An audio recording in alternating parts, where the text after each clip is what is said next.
ਲੈ ਬਈ ਬਾਬਾ ਫਿਲ ਬੋਸ ਇਹ ਐਮਪੀ ਹੈ ਜੀ। ਦਰ ਫਿੱਡਾ ਮੁਦਰਾ ਕੁੱਪੀ ਵੇਚਦੇ ਵੇਚਦੇ ਐਮਪੀ ਬਣ ਜਾਂਦੇ ਨੇ। ਬੜਾ ਬੰਦਾ ਕਰੇ ਕੀ ਆ।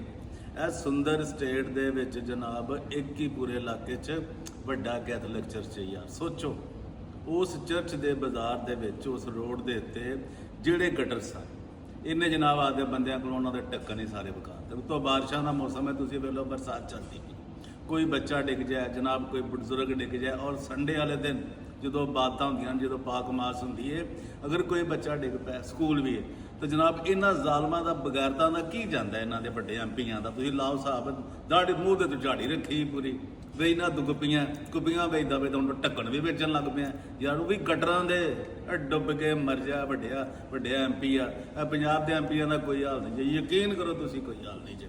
ਜਿਹੜਾ ਮਰਜ਼ੀ ਪਤਾ ਕਰ ਲਓ, ਕੋਈ ਇਹਨਾਂ ਕੋਲੋਂ ਕੁਛ ਢੱਕਣ ਨਹੀਂ ਜੀ ਪੈਰ ਹੁੰਦੇ ਲੱਗਦੇ ਤੇ ਬਣੇ ਐਮਪੀ ਹੋਏ ਜੇ।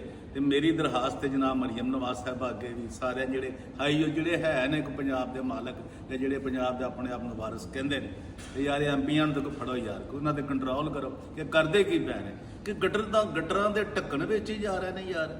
ਉਹ ਵੀ ਆਪਦੇ ਇਲਾਕੇ 'ਚ ਸੁੰਦਰ ਸਟੇਟ ਦੇ ਅੰਦਰ। ਤਾਂ ਸਮਝ ਲਓ ਜੋ ਤੁਹਾਨੂੰ ਮੈਂ ਕਹਿ ਰਿਹਾ, ਮੈਂ ਤੁਹਾਨੂੰ ਵੀਡੀਓ ਵੀ ਵਿਖਾਈਏ, ਜਾ ਕੇ ਵੇਖ ਵੀ ਲਵੋ ਉੱਥੇ ਕੀ ਅਸਰ ਹੈਗਾ। ਔਰ ਇਹਨਾਂ ਨੂੰ ਕੋਈ ਪੁੱਛਣ ਵਾਲਾ ਨਹੀਂ ਹੈਗਾ ਯਾਰ। ਮੇਰੀਆਂ ਵੀਡੀਓ ਵੇਖੋ, ਮੈਂ ਆਪਣੇ ਮਸੀਹਾਂ ਵਾਸਤੇ, ਗਰੀਬਾਂ ਵਾਸਤੇ, ਸੁੰਦਰ ਸਟੇਟ ਦੇ ਲੋਕਾਂ ਵਾਸਤੇ, ਜਿਹੜੇ ਚਰਚ ਦੇ ਲੋਕ ਨੇ ਵਿਚਾਰੇ, ਜਿਹੜੇ ਚਰਚ ਜਾਣਾ ਪਸੰਦ ਕਰਦੇ ਨੇ, ਸਕੂਲਾਂ 'ਚ ਬੱਚੇ ਭੇਜਣੇ ਪਸੰਦ ਕਰਦੇ ਨੇ ਔਰ ਆਪਦੇ ਬੱਚੇ ਮਨਾਉਣਾ ਪਸੰਦ ਨਹੀਂ ਕਰਦੇ ਕਿ ਗਟਰਾਂ 'ਚ ਡਿੱਗ ਜੇ ਮਰ ਜਾ, ਕੋਈ ਲੱਭੇ ਹੀ ਨਾ ਕਿੱਧਰ ਗਈ ਰਾਵੀ ਜੇ ਜੱਗ ਵੀ ਲਾਸ਼ ਲੱਭੇ ਤੇ ਖੁਦਾ ਦਾ ਖੌਫ ਖਾਓ ਯਾਰ। ਕੋਈ ਅਦਾਰਾ ਹੀ ਇਹਨੂੰ ਪੁੱਛ ਲਿਆ ਬਾਬੇ ਫਿਲ ਬੋਸ ਨੂੰ, ਆ ਜਿਹੜਾ ਕੁੱਪੀ ਫਰੋਸ਼ ਹੈ ਇਹਦੇ ਅੱਜ ਸਾਨੂੰ ਇਹਦੇ ਸਪੀਕਰ ਦਾ ਵੀ ਪਤਾ ਕਿ ਉਹ ਕੀ ਵੇਚਦਾ। ਉਹ ਹੈ ਸੌਦਾ ਇਹ ਵੇਚਦਾ ਜੋ ਵੇਚਦਾ ਪਿਆ। ਤੇ ਖਿਆਲ ਕਰੋ ਯਾਰ।